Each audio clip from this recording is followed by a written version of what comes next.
Hello and welcome to ASM Connected, the podcast brought to you by ASM Technologies. Our account director Stephen Dale is back this week talking with the channel lead for the rest of the world at Eggplant, Camille Morgan.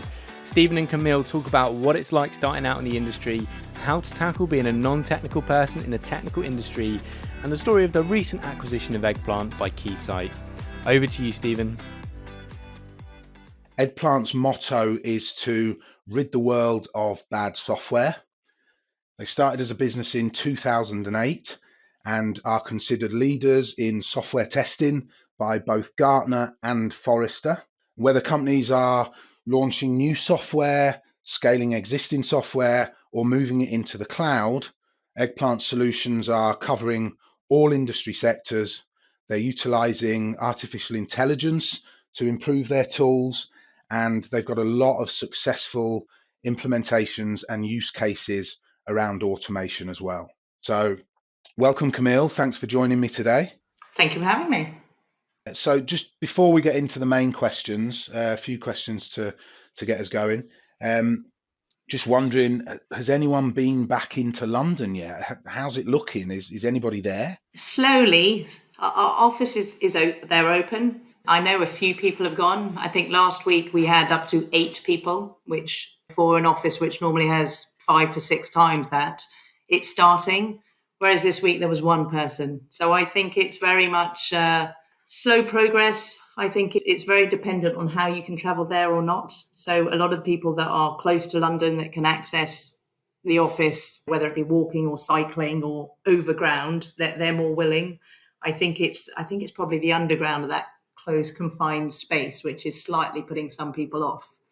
But I am aware, having spoken to people yesterday, that the amount of just even restaurants and sandwich bars around the offices that unfortunately had to close because there's no business in London. The streets do seem remarkably quiet and a lot of businesses have suffered. So I think when I eventually get back, it's going to be a different scene to what I was used to. Yeah, unfortunately, people are just starting to go back and it looks like things could take a turn the other way. I saw someone tweeted, I think, a picture of a tube yesterday, and they were literally the only person on it, which is just unbelievable. Yeah, the London network's not used to that, is it? You're just so used to having everyone so close to you. So yeah, it's been a tough time for them. I do feel for them. I can imagine commuters are quite happy to have a train to themselves because it's something they've never had. Yeah, so a lot of people during lockdown got a lot of practice in terms of bike rides and posted some phenomenal distances on their Strava and things like that. I wonder what is a sort of feasible or excessive distance to ride your bike into London to spend the day in the office. It's not for me. Have you been tempted? No, for us it's about 27 miles to get in from here. So I am aware of people that have done it, not in my family. But yeah, I think that's a long commute to be doing on a bicycle. Absolutely. The other thing I hear that somebody said to me, it's actually not a bad time to visit London because the art galleries are very quiet, the museums are quiet, and you get the pick of the restaurants, the ones that are still open. So maybe not so much for work, but certainly for tourists, it's still worth a visit, I hear. Oh, totally. And it's something we really tried to do over the summer months to go back into London. And we went to Greenwich, we went to the Royal Observatory, the Cutty Sark, places you've not been for a very long time. And it was remarkably quiet, but it was beautiful. Absolutely. Get in there and have a look. So another question. We've been doing a lot of conference calls, all of us. Are you a camera on or camera off kind of person? Camera on every time, every single time. I think it's quite funny to see, the reluctance at the beginning of some people, but slowly over a period of time, the majority of people I think are still camera on. I think that potential eye contact and seeing that they're focusing and not doing other things is really critical. I think it gets slightly tougher when you're in a very large audience. So there's a big team meeting or group meeting to have so many cameras on, you lose maybe some momentum, but definitely in the smaller groups, I'd say anything up to 4, we're always camera on. And I've met some amazing people through lockdown with the camera on, people that I've spoken to possibly for years before that I wouldn't have been able to travel to because of the remote territories but now straight away cameras on. So you now know what they look like. We've met a lot of new people as well. And again, it's nice. I know what they look like when I reach out to them on LinkedIn. I recognize their photo. It's a very different way of working, but I really enjoy it, actually.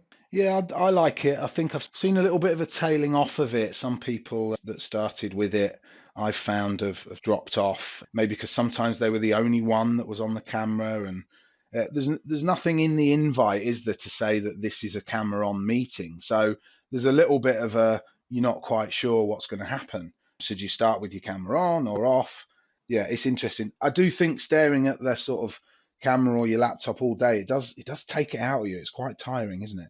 It is a long day. It definitely is. And I do activities outside of work that people go, oh, we'll do it as a Zoom meeting. And you think, no, do you know what?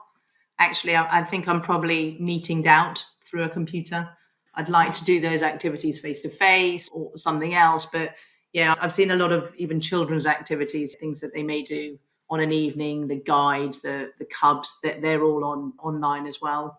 And that's when you think, oh, we're using it excessively, and I recognise why. There are good and bad points to it, but I do also think if you can do that face-to-face, hence the camera on, or even in person, is even better. Yeah, maybe we could do a survey in the IT industry. How many people have been having video calls with their family after having spent all day doing it for work? Probably it's the last thing you want to do. But yeah, we've got used to it. Another thing, you've already mentioned the kids are back at school, students at college. Have you got any advice for people thinking about future careers, maybe starting out in the IT industry? Is it a good place to be? What would you say to somebody thinking of a career in IT? I'm a pure advocate. In my previous company, I used to support the STEM approach, so sciences, technology, engineering and maths, so how to get young children into that. I think if you look at the options available for IT and where it can take people, it's huge. I think one thing that we recognise as our children went into school, the head teacher said 70% of the jobs that they're going to come out to don't exist today. It's ever evolving. And if you think of those jobs that are evolving, it's probably how to work remotely, how to manage all this. And we've seen, especially through this pandemic, how do we help companies to be able to do their daily jobs if you're physically not allowed on site? And I think a lot of that stems from IT. There's a lot of great stuff around the robotics and AI components that really can help leverage that and bring them into the modern world, allow them to communicate whilst we're still, locked up in our own houses. So yeah, to me, it's a really admirable area to go into. And I think if you have that technical level, which I'm sure as we get into these conversations later, you'll realize is not my forte, but that's a real skill. That's something you truly have to learn and understand. There's a certain mindset that you need to be able to do to achieve that. But it's changing the world as we know. This is an industry that's here to stay and is an industry that's continually changing and is at the forefront of helping us keep up with the world and economy as we know it. Yeah, I totally agree. I think we've been really lucky. I was having a conversation with somebody yesterday who said if they hadn't have gone into IT, they might have liked to have been a pilot or in something like that, which looking at it now, that might not be the best industry to be in. So I think we're lucky that IT is playing a big part in the issues in the world today. I think it's exciting, as you've said. We don't know what's coming down the line. It's making a difference to everybody's lives. I think one of the things for me is if you embrace it and don't just see it as a job and you take a bit of an interest in the technology and the application of the technology, you don't have to be technical, but you can still get a sense of pride or build an interest in how it changes all our lives. Yeah, and as I say, when you look at the STEM programs, things I've done in previous organisations, they were using the robots to teach them maths. So things that you and I would have learnt going through school, possibly in a classroom where you didn't quite get it, all of a sudden, the ability to use IT and technology made it real. It was visual. And I think people learn with hands-on experience. So yeah, I think it's definitely worth promoting more. And as you say, there's a lot of jobs that have helped survive, I think, through times like we're in at the moment because of it. So luckily for you and I, we landed in the right industry. Possibly we didn't know that when we left school. We definitely took a path that's paid off. Certainly did. So that moves us nicely into the sort of first main question. As you've just mentioned, you've been in the industry and for your whole career, as have I. You've been with some big software names recently in your career. I'm interested to know if you think the software companies are embracing the channel and how it's evolving in terms of channel business versus direct business. You're absolutely right. I've been in this business for a while. Then I started in distribution. So I started at a similar level to ASM. I don't believe the distributor I started in way back then is no longer in production. They were across both software and hardware. And then since then, I've spent, the next few companies primarily in, the software vendor side. So the evolving component on how people have that argument of direct versus indirect, is channel correct? I think I've heard from multiple areas. I've heard from true channel organizations, and I've also heard from startups looking to move into the channel industry. One of my first roles was working for a European company who were bringing US organizations into the European market. So it was our objective to set up agreements with the likes of systems integrators and service providers and give them that, should we do this? So it was that early, does the channel work approach. And that's really what drove me to you can have some form of direct, because I think a lot of organizations start up just trying it. How does it work? Have we got the right product? Does it work technically in that market? Do we have the right languages that it supports? But then actually they see that there's so many limitations around that reach, that speciality, how to get that message out to market. And when you sit in vendor land, what you do, you're excellent at. So at Eggplant, we're great at software testing. That's our forte. So actually working with the channel gives them our one piece of the jigsaw within an overall solution. So that evolving from direct to indirect is something that companies take on because they see that massive potential that the channel can bring to them. But it's a tough move. I think if you've been a direct business in the past, to put your trust and find the right partners moving forward is difficult. You really have to explore and give over that level of knowledge, that software that's been their baby, that's been their product for all these years, and trust it in someone else's hands, and trust that they're going to sell it correctly and support it correctly and pitch it as well as us as a vendor. And there's multiple partners out there that can do that. It's just profiling those partners, working closely with them. The business overall for the software vendor becomes exponential. Once you crack that golden bullet of this is a repeatable message, this is our go-to-market, this is our unique approach with the channel, then it's very clear, it's very obvious that this is the right strategy moving forwards. But you need that belief from an executive level within the organization, all the way down to the pre-sales guys that support you, to the marketing people that help with the campaigns. So there's a lot that goes behind building a channel strategy. And one of the reasons I came to Eggplant 18 months ago was really to start to build that further. We had a partner program in its infancy, and we'd been really lucky. As you mentioned at the top of the call, we're leader in the Magic Quadrant. The Forrester Wave puts us right at the front. So we have partners coming to us. So they have opportunities, which is fantastic, but they may have identified one. What we need to do is actually then say, how do we move that? How do we make that one into something that's repeatable for you, something that's beneficial for both parties, and something that's a really good go-to-market, unique proposition for maybe that vertical as a joint proposition out to the market. So it takes time, and within the last 18 months, we've really started to crack different messages with different partners. But all that success is then fed back to our exec team to say, guys, see, this is really the next area we can take our technology to. Look at these great ideas that the partners come. So partner advisory boards can help educate us as a vendor to say, have you considered this? So the closer we work with our partners, the better it becomes over time. And we then, as I say, go out to market with something that's very unique to us and that partner. And that will differentiate us in the marketplace to any competitor that we have. Yeah, I think that some great points there. It's the channel per se can be successful, but it depends on those individual relationships. And as you've just said, there are unique partnerships with yourself and various different people in the channel that will make that success. You can't just say, oh, yes, the channel's great, the channel works.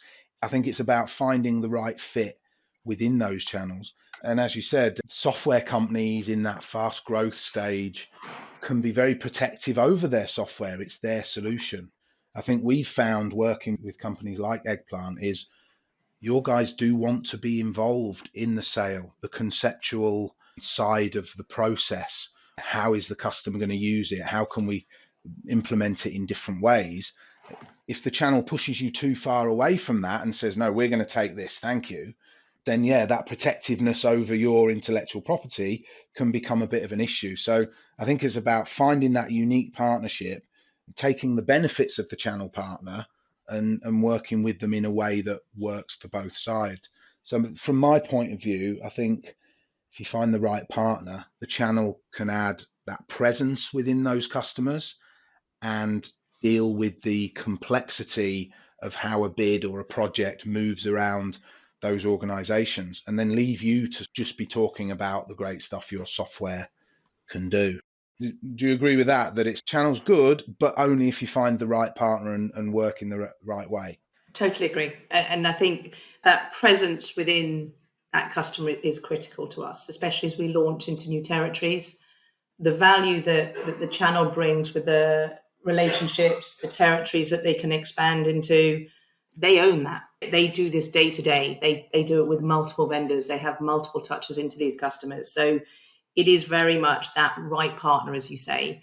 I think the reason I've worked in this industry for such a while is I really do enjoy building those relationships to explain this is where we're at. Is this your go-to-market? Does this meet your strategy? And does this meet what your clients are looking for? And again, that goes back to your point on the complexity of projects. They know where their clients, what they're doing. They know how they're addressing that and what they're looking for. So does that fit within their solution? But there is definitely the right profile of partner out there, I think, for every software vendor. And even whilst looking at the Eggplant strategy, one thing we did was we really just tried to understand what that profile is.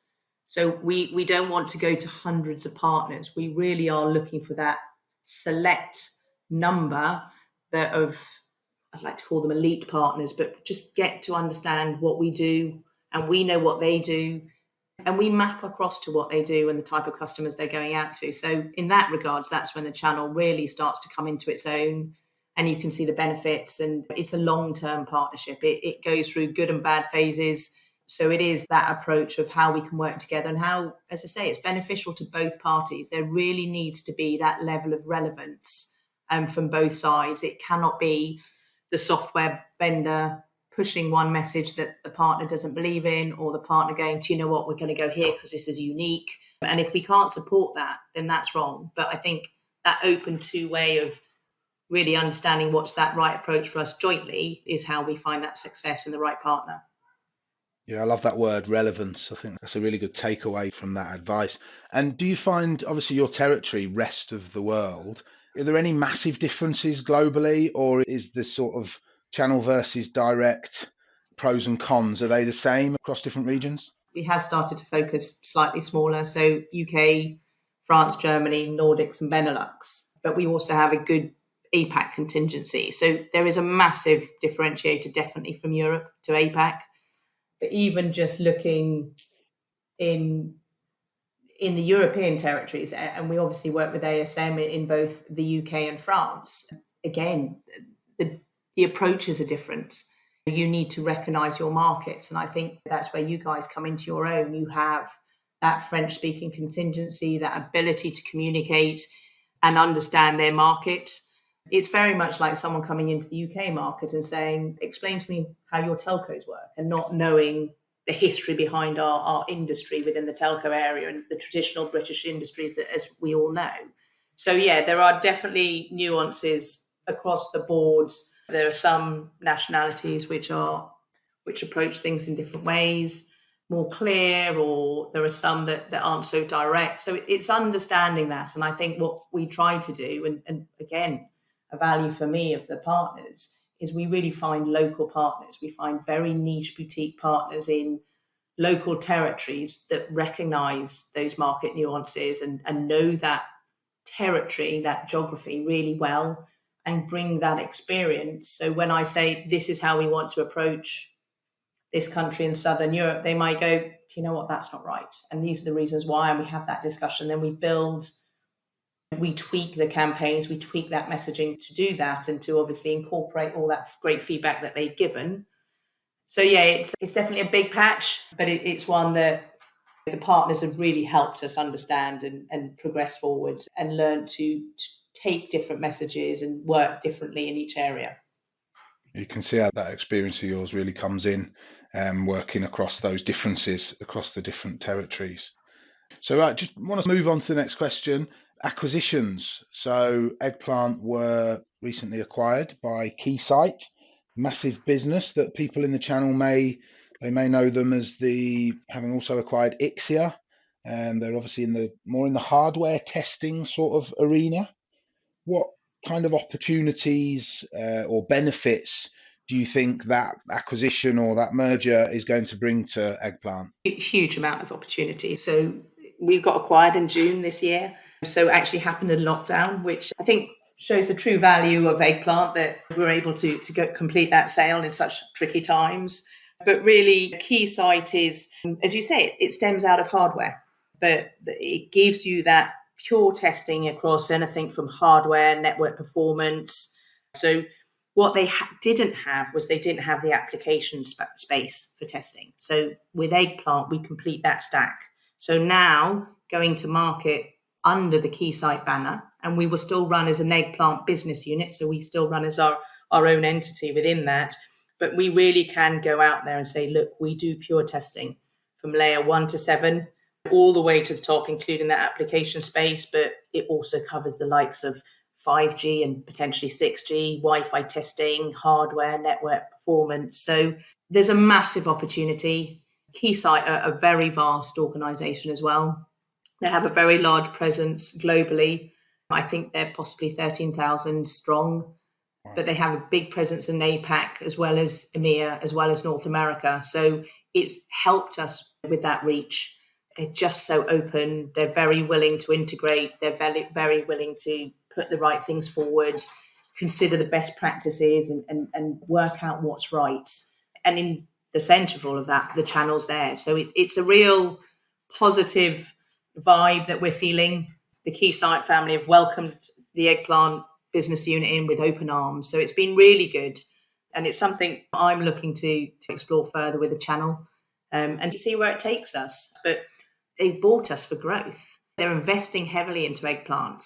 Our teams are getting bigger. The development teams are getting bigger. It just means we're being able to accelerate all the great stuff we've done in the past and get that next release out and support that customer better and grow our channel model. So it's a very different acquisition to what I've seen in my previous organizations, in the fact that we can still run as a successful business unit within an overarching company. So it's something that's really exciting.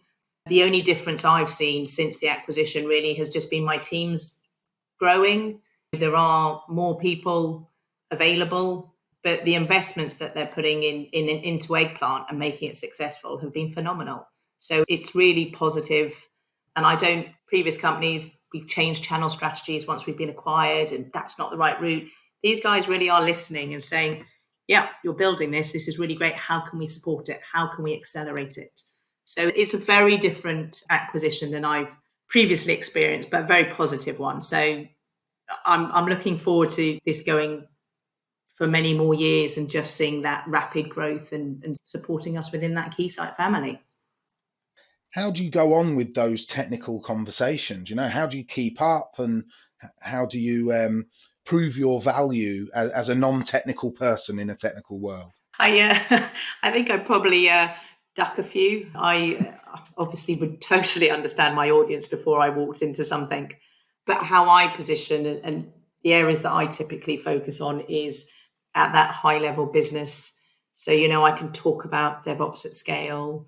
I can talk about how we optimize user experience. I can talk about our AI cubed, artificial intelligence, how we power the automation intelligence. There's a lot of concepts that I understand.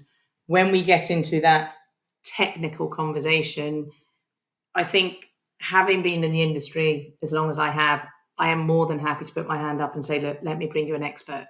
In the early days, I probably would have used to say yes to a lot of technical questions, and my poor pre-sales guys would look at me like, oh, how are we going to explain this? I've moved away from agreeing to everything. I genuinely just need to dive down and say, look, this is us as a team. We're here to support you. But there's a reason they have technical experts, and so do we. And everyone cannot do everything. I would never ask my technical team to have a commercial negotiation discussion, because I just think that's different. In that regards, they're probably very happy that I don't go into that technical depth. There's a level of demos that we have as videos and that are automated that obviously we can provide as tools, and I can talk through those. You have to understand the market. You have to understand where we fit. But when it gets into the how does that physically work? Can you show that to me on the fly? We're on a client demo with a partner and the client says, oh, I'd like it to now do this. That's when I've got a technical representative that kind of steps up and does that bit. But especially in this industry that Eggplant's in, to your point, innovation and the speed it moves at is so quick. Our releases are quarterly. Everything we bring out in a new release is rapid. We get quarterly updates from our CTO, what's coming on the roadmap. He trains us, he explains things. So there's a lot of internal preparation. So we're educated to enough that we can have a fairly high level conversation. And then, as I say, from the show and tell standpoint, we have a team of solution architects and technical consultants who are just so good at their job. They can do things on the fly. I always think preparation is key. So before we would go into a technical overview, understanding that client's use case, what are their challenges, what are the current problems that they have today, so that we can pitch it accordingly. And again, that gives us that opportunity to prepare. So there is a lot that goes on behind the, right, let's get to that next step of that technical overview. And as I say, if it's a standard, how does it work? We have videos to do that. But when it's really client specific and going into depth on technology, we've done that prep work. We've sat down with a partner. We've understood the client's needs, and we've built something. So it means that we show them something really tangible that they understand in their language.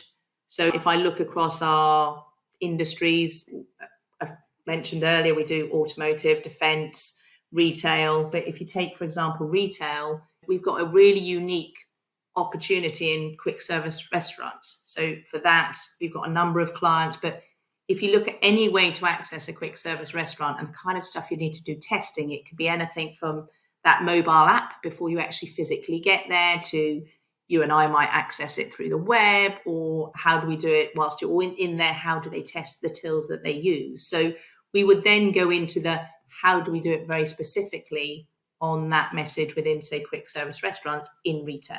So we take that to that next level.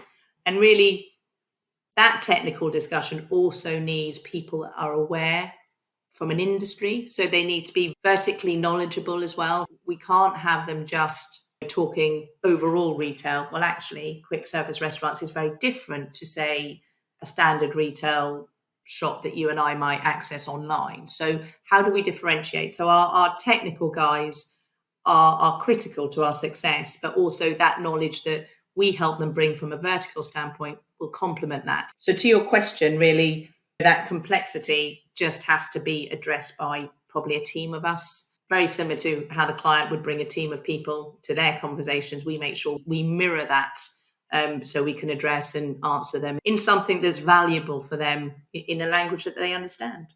I think that definitely comes across in my engagement with Eggplant and all of your channel team. I think your ability to communicate those technical concepts, I think it is fantastic. But like you said, you know when to step out and bring the techies in to maybe how is it done in the background kind of thing. So I've really enjoyed some of the conceptual conversations about how you're implementing your solutions. And that restaurant one's great, actually. I was thinking about this the other day because one of our local restaurants had to very quickly adapt to the new circumstances, and they rolled an app out in a really short space of time. And I'm thinking, a restaurant's judged on its service, it's judged on its food. It's now also judged on the quality of the app.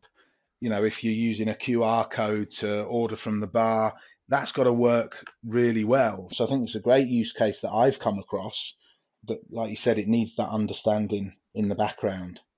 Yeah, and I'm relatively new to the software testing industry, but I had no idea the level of testing that is required prior to the amount of different things that go to market. I mean, retail's huge.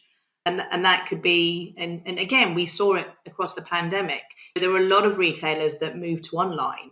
Actually, how did they track all their orders? How did they make sure everything was working? How was all of that testing there to check the stock was in the warehouse that was being delivered to the next place? So there is so much that goes on in the background that we all use from a day-to-day standpoint that it wouldn't even cross our minds that actually, as you say, that user experience really still needs to be second to none. We have such a limited patience when it comes to online shopping or managing anything that we can do and that we can access. So we have that finite period that says we need to get on to X website. How do we do that? But all the stuff that goes on in the background, how have they tested that? How have they made sure that they've got those products? It's been a real eye-opener for me working at Eggplant, because I was quite naive and thinking, yep, I just jump on the website, it's all there. But people would have spent hours making sure that it is all there and it is correct. Yeah, I think there's a lot to take in. Like you said, it's not just about the technology, it's about how it's applied and all the different stakeholders sort of implementing a new way of doing things. I think that's our role as channel professionals is very often to be that communicator, to sit in between the technical people, the budget holders, the customers, and almost be the mediator of the terminology. We need to hear some technical terms, and that perhaps needs dumbing down when you're explaining it to a budget holder or a customer. And I think that's how we can play a really important role in that. I think from my experience of dealing with complex technical people, I was really surprised when I sat in on a few technical conferences and I'm sat there thinking, this is going to go right over my head. I'm not going to have a clue what they're talking about. I hope the buffet's good and lunchtime comes quickly. But then what I found is that there was a room full of technical people, and they decided that they need to learn how to portray their technical solutions and messages in business speak rather than technical speak. So they were almost sat there going, how can we communicate with guys like Steve over here to tell them the wonderful thing that we're planning of doing without using all those acronyms and terms that they won't understand? So I was really shocked at that, and I thought it was a real encouraging move forward from technical people. And I was reading your website, there was a blog on there titled Don't Talk Tech, Talk Culture. And I really enjoyed that because it was similar to my experience in terms of we can all sit down and talk technical stuff, but sometimes it's the culture, the balance of the people in the room that have got different skills, the different way in people communicate. And if you can pull all that together, then those technical solutions have got a lot more chance of success. I totally agree. And also how to communicate is critical. When we talk about testing, it would be at that level of how do you test those business applications to modernize and move to things like cloud for remote working? So that's a concept that actually behind that, there's an awful lot that happens. How do you do that business continuity across your businesses? What are you looking to achieve? So it is very much, I think that's a common language in our organization between us and the technical teams. Yeah, I think that's a sort of great way for us to bring it to a bit of a summary, really. It's a great industry to be in. It's really exciting, but for anyone getting into it who thinks it's overly complex or complicated or they don't understand the terminology, stick with it. There's a lot of opportunities in the channel. You can be part of that broader solution. I think you mentioned the word relevance. As an individual in a team of channel people or in the IT industry, you can find your place, and with experience over time, you can be relevant and have a really great career in the channel. Yeah, and I would promote the channel every time. I've enjoyed my career working in different software vendors across the channel. Camille, I've really enjoyed learning from your experience and some great stuff there. So thank you very much for your time. Yeah, thank you as well. Enjoy the rest of your week. Thank you so much for listening to this episode of ASM Connected. Over the next few weeks, we've got some more great guests joining us on the podcast, so make sure you subscribe so that you don't miss out. If you'd enjoyed this episode, then we'd really appreciate it if you could leave a review on your podcast app of choice. Finally, if you'd like to find out more about what we do here at ASM, head over to our website at asmtech.com.